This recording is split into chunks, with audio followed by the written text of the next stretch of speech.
First, you come back to the sacristy and find an alb that's the proper length for you. The first thing you want to do in putting it on is to tie the ties inside so that the alb doesn't come open. So you tie that up. Then you take the single snap and find the place up in here where that snaps. And then the double snap over on the other shoulder. I think I got the wrong snap there.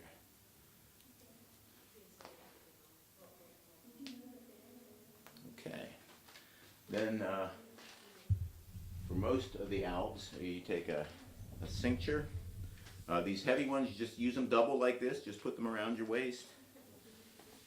The loose ends go through the loop.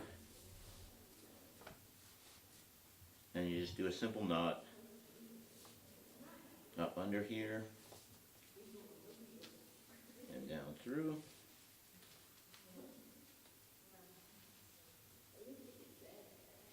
Well, it's supposed to be simple. There we go.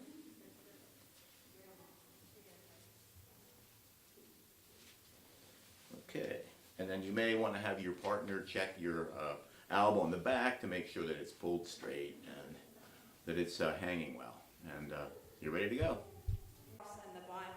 Now, we don't do a full procession every week. We only do a full procession during Advent, Christmas, Easter seasons, and the other times of the church year, we just carry the cross forward. But we're going to show you the cross and the Bible. Acolytes, if they were here, would be in between the cross and the Bible. The torches fall. So, but we're just going to demonstrate what the jobs of the community assistants are on a Sunday where we would use both the cross and the Bible. As you can see, Larry's holding the cross comfortably on the wooden part with two hands, and he will lift it up a little bit higher, but it doesn't have to be real high and it doesn't have to be held uncomfortably. Please do not hold it in a military style, but hold it comfortably straight in front of you. And we ask that when the cross leads the way, we ask that the cross not start to walk until the congregation starts to sing.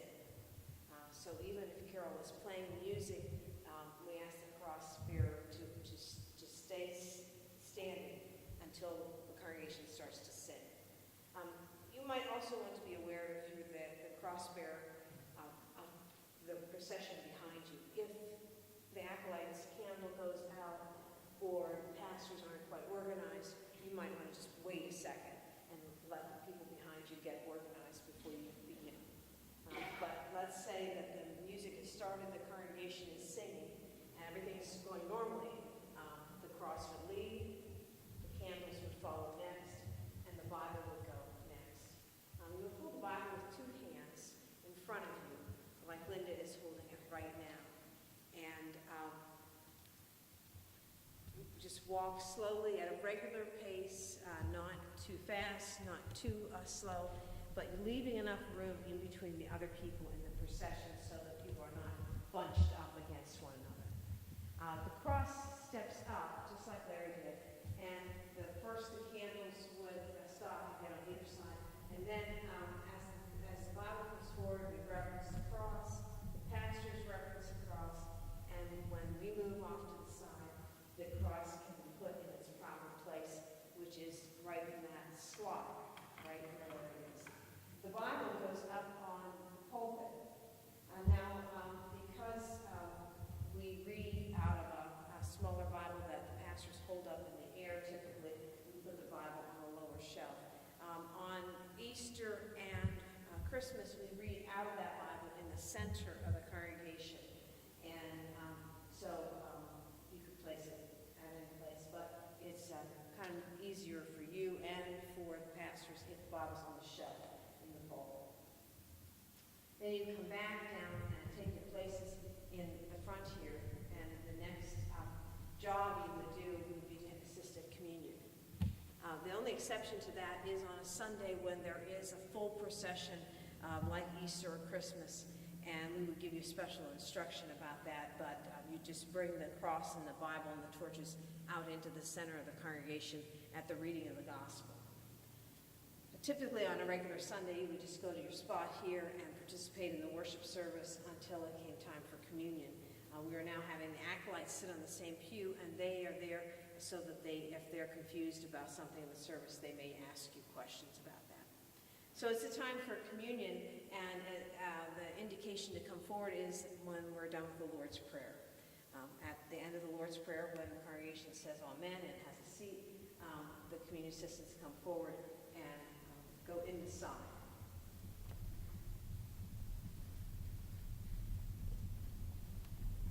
First thing you have to do is put this part of the railing in. And it's just a matter of coordinating with the person you're working with to get it even, and it's usually pretty easy to do. Then after you have the rail in, and if you notice that the acolytes are having trouble, you might help them with theirs. Otherwise, most of them are able to do that themselves. Then what happens is that the pastors will commune you first, and we will use these small glasses. You'll take a glass and come here, and we will commune you, giving you the bread, the wine, and then we will commune each other. And then after we've communed and we collect our glasses again, then we will hand to each of the assistants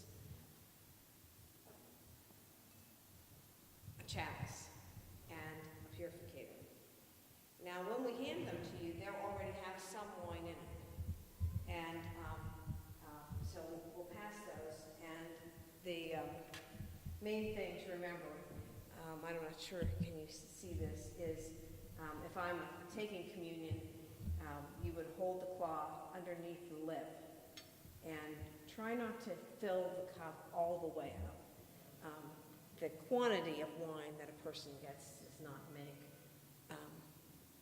a difference with communion. It's just like baptism. You don't have to have a ton of water. It's receiving the bread and the wine. So try not to fill it too full. Sometimes you get it full, and it's just one of those things. But you try to make it like 2/3 or 3/4 full rather than all the way to the top. And then what do we say when we?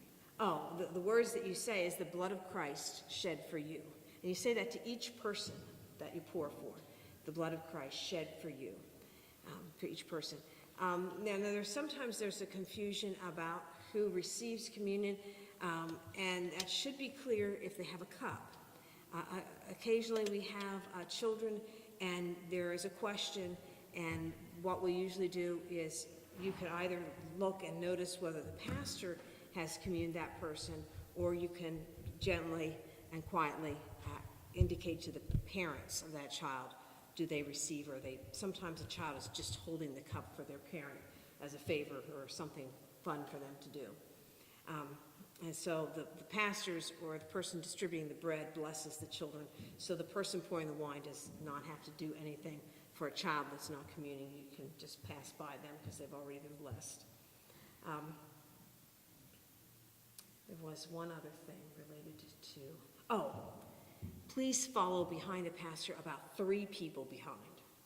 I like to give a person a chance to receive the bread and in a quiet, meditative fashion and not feel rushed.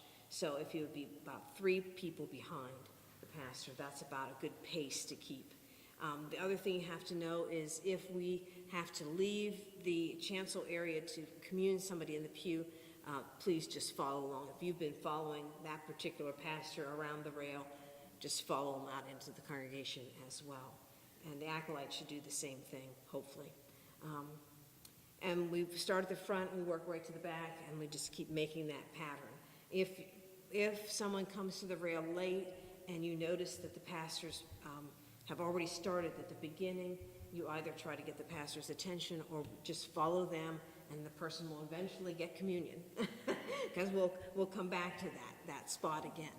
But that only happens occasionally, but there's times when we've already started here and people are kneeling over there. we just try to keep the flow going. Refilling the chalice. Okay, Larry's going to demonstrate refilling the chalice. Make sure that you, of course, the stopper will be out of there. Make sure that you hold the purificator on the glass pouring flagon, so that you can, because it will drip all over the altar otherwise. And just so be careful of that when you refill the chalice. And then you take your purificator and go right on around. Yeah. The other thing you can do to help, in case there are drips, is to pour over the corporal. One Sunday I tried to demonstrate that, and I poured it everywhere. The idea is... Cut that part. The idea is that that's supposed to help to protect the fair linen, because it's one more layer. So if you pour over the corporal, but it doesn't, it's not a perfect system, because sometimes you spill, and everything is washable, and we do wash it. First verse, the acolytes are to extinguish those candles, and after those candles are extinguished on the altar, that would be the time when the cross bearer would go get the cross, and the Bible bearer would go get the Bible. And so the cross bearer will, somewhere in the first or second verse of the closing hymn. You can judge a little bit for yourself. If it's a long hymn, you know there's no rush. If it's a short, fast-moving hymn, again, we don't have rush, but you would go closer to the time of the first verse than the time of the second verse, if it's a short hymn. And again, it's cross leads, followed by the torches and the Bible. Yes, it's nice if the cross is not right up against the altar, because when pastors come out, we like to reverence the altar, and we need a little space so we can reverence the altar, and then we turn around and follow the procession. So if the cross leads out, by a few steps, that's helpful. And at the end of the service, when you get to the back of the church, turn around